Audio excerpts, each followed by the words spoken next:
गौरांग शाह भी जुड़ गए हैं इस बजट स्पेशल एपिसोड में। गौरांग, हाय आफ्टरनून, स्वागत है आपका। और नीरव से हम समझ रहे थे कि बजट को लेकर उनकी क्या उम्मीदें हैं, किन किन नंबर्स पर उनका फोकस रहेगा।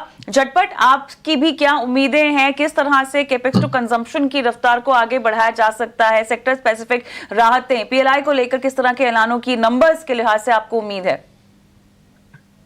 बहुत बहुत धन्यवाद कविता, इस मंच पर आमंत्रित करने के लिए सभी को प्रणाम और शुभ दिन। हमारे तरफ से एक छोटा डिस्क्लोजर पहले ही दे देते हैं ताकि आगे जाकर के दिक्कत न हो। जो भी निवेश लायक रणनीति आपके समक्ष आज दोपहर इस कार्यक्रम में रखेंगे, ये बुनियादी तर्क के आधार पर फंडामेंटल रिसर्च टीम की राय है।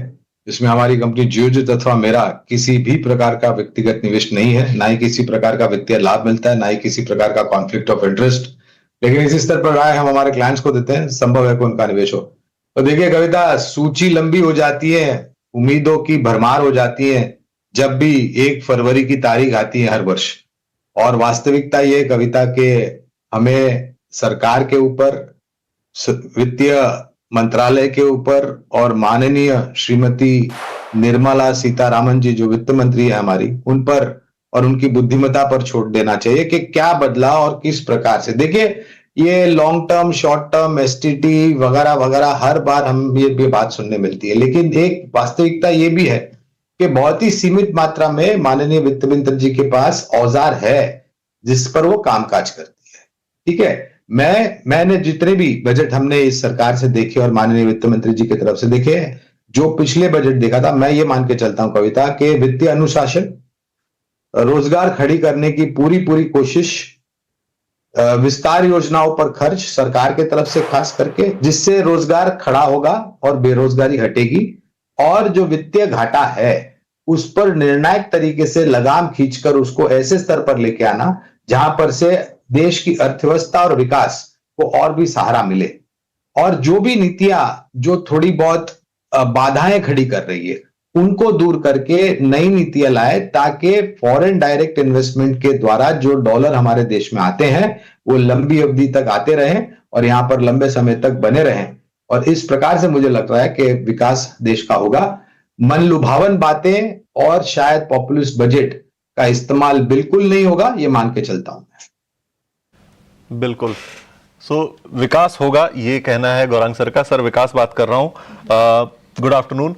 एक सवाल आपसे मैं ट्रेडर्स के हिसाब से पूछना चाहता हूं कि जो ट्रेडर्स या जो इन्वेस्टर्स संडे के दिन बजट को देखेंगे और उस वक्त क्योंकि मार्केट भी खुला है तो उंगलियां निश्चित तौर पे कुछ ना कुछ कहेंगी कि कुछ ट्रेड ले लेते हैं या कुछ इन्वेस्ट कर लेते हैं। उस दिन क्या आपकी सलाह होगी उनको कि क्या करना चाहिए? क्या उस दिन ट्रेड इन्हें लेना चाहिए, इन्वेस्ट करना चाहिए किसी शेयर में, या उस दिन रुकना चाहिए, मंडे के रिएक्शन के लिए वेट करना चाहिए? क्योंकि आपने कई सारे बजट देखे हैं और गाइड किया है अपने इन्वेस्टर्स को, तो इसलिए ये सवाल मैं आपसे पूछना चाहता हूं। परमात्मा से प्रार्थना है विकास जी कि आपका भी विकास हो, ये मन से प्रार्थना है हमारी। तो देखिए, पहले तो ये बात है कि और ये वास्तविकता है, आंकड़े हमारे ही चैनल 89 स्वदेश पर आप अक्सर दिखाते हैं कि अगर आप कारोबारी हैं, ट्रेडिंग करते हैं, तो 10 में से 8 लोग या 9 लोग नुकसान उठाते हैं। तो ट्रेडिंग करके तो कोई धनवान या धन ऐसी संपत्ति खड़ी नहीं हुई है, मेरे ख्याल से नुकसान ज्यादा हुआ है। ये मेरा भी निजी अनुभव मैं आपको बता रहा हूं।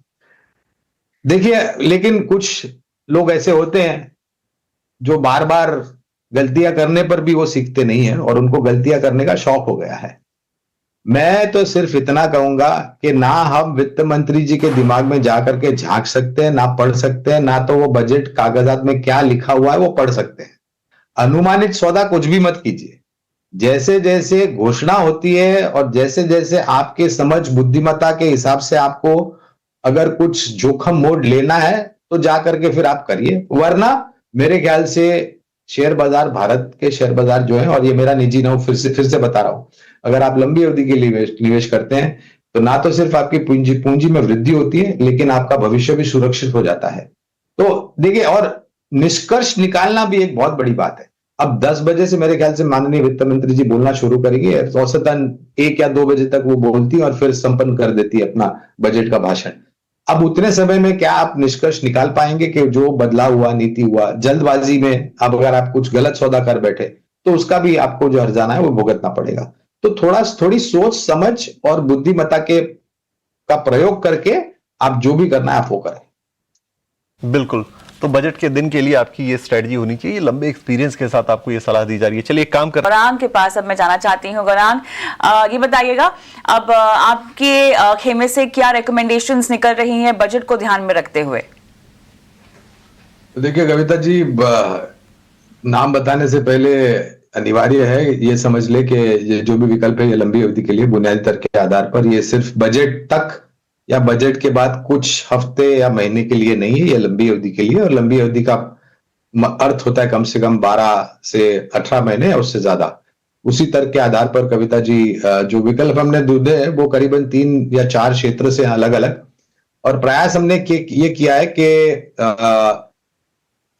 जो मूल्यांकन है वो आकर्षित रहे, कामकाज को लेकर के भविष्य में मूल्यांकन और बढ़ने की संभावना, जिससे शेयर के भाव में वृद्धि हो और निवेशकों का लाभ हो, ये विचारधारा रखी है। पहला विकल्प है निजी क्षेत्र की एक छोटी बैंक है जिसमें एक बहुत बेहतरीन परिवर्तन हुआ है, वो है आईडीएफसी फर्स्ट बैंक। ये और जो भी लक्ष्यांक मैं बता रहा हूं ये अनुमानित लक्ष्यांक है, इसमें बदलाव होगा, निर्भर होगा नतीजे किस प्रकार के आते हैं। तो आईडीएफसी फर्स्ट बैंक पर करीबन 105 के आसपास का अनुमानित लक्ष्यांक है। दूसरा विकल्प है ऑटो क्षेत्र से जुड़ी हुई केवल मात्र कमर्शियल व्हीकल बनाने वाली कंपनी, जिसके नतीजे और महीने दर महीने बिक्री के आंकड़े बहुत ही शानदार आए थे और अनुमान से बेहतर आए हैं, वो है अशोक लेलैंड। अनुमानित लक्ष्यांक अशोक लेलैंड पर करीबन 235 के आसपास का है। तीसरा विकल्प है वित्तीय क्षेत्र यानी कि नॉन बैंकिंग फाइनेंस कंपनी, इसने भी अपने जीवन का एक नया सर्वोच्च स्तर बनाया था, वो है एल&टी फाइनेंस। यहां पर बुनियादी दर के आधार पर खरीदारी की राय है, अनुमानित लक्ष्यांक करीबन 345 के आसपास है। और चौथी कंपनी है ऊर्जा क्षेत्र से जुड़ी, क्योंकि ऊर्जा पर हमने देखा है कि एक बड़ा सेमिनार भी गोवा में चल रहा है एनर्जी इंडिया को लेकर के। टाटा पावर को हमने पसंद किया है, अनुमानित लक्ष्यांक करीबन 445 के आसपास का। ये सभी विकल्प लंबी अवधि के लिए। बिल्कुल, तो ये 6 शेयर आपके पास आ गए गौरांग सर की तरफ से। आपको मैं एक एक करके सबके टारगेट बता देता हूं, आपकी स्क्रीन पर ला देता हूं, ताकि अगर आपने मिस कर दिया हो नोट करना तो आप दोबारा इसे नोट करें, आपको स्क्रीन पे पीछे जाने की जरूरत ना पड़े अगर आपने यूट्यूब पर देखा है ये शो। तो आईडीएफसी फर्स्ट बैंक आपको टारगेट मिला है 105 रुपए का।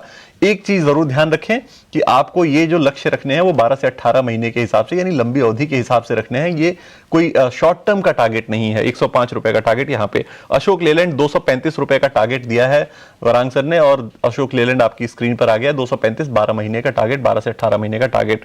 तीसरी पिक है एल&टी फाइनेंस की, वो 345 रुपए के टारगेट के साथ है। और चौथी पिक है टाटा पावर की 445 के टारगेट के साथ।